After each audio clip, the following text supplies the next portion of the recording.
My name is Michelle Berry, and I'm the Dean of Global Health at Stanford. And like Gina, I'm passionate about this subject, not only because I'm the Dean of Global Health, and I think this is an important area for Stanford to actually be working together with Harvard to make a difference, but I'm also a mother, and I'm an imminent grandmother. Mine's coming in 4 weeks, we hope, and not early.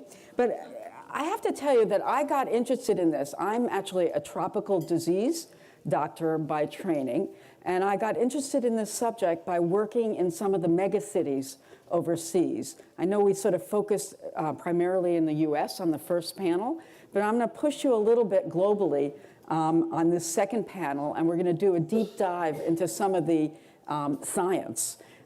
Because it was really striking to me when I work in Dhaka.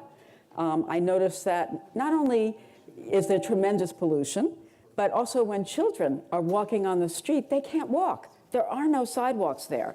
They have to exercise on, hi, Bonnie, I'm going to ask you. Thank you. They have to actually exercise on the top of the roofs.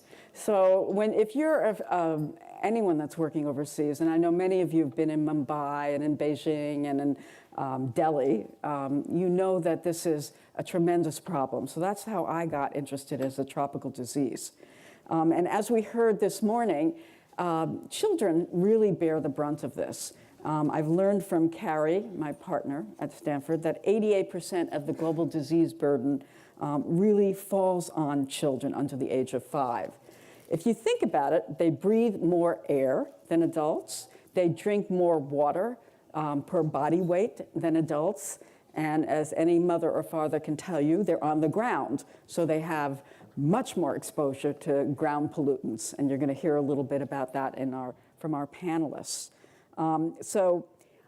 We've put together, and I have to thank Carrie Nadeau as well, a panel of very distinguished researchers to discuss what I'm going to call the what, the why, and the how of climate change and how it impacts the health of children. And the what I mean by the what is what impact does climate change have on children's health? The why is why will mitigating climate change improve children's health? And the how, and this is where I've asked the panelists to do a deep dive with their science and research, is how do we actually get to some concrete solutions to make a difference.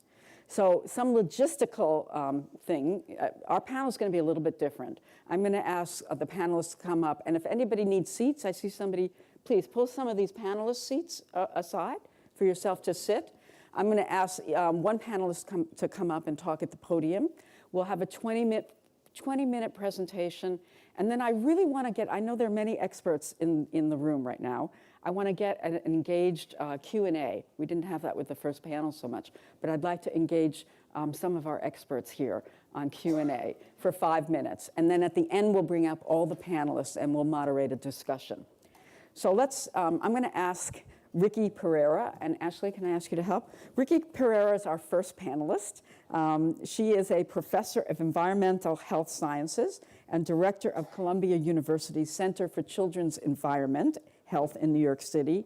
She is going to discuss the what, the why, and the how of how toxic air pollution and toxic chemicals impact our children. Ricky. Frederica.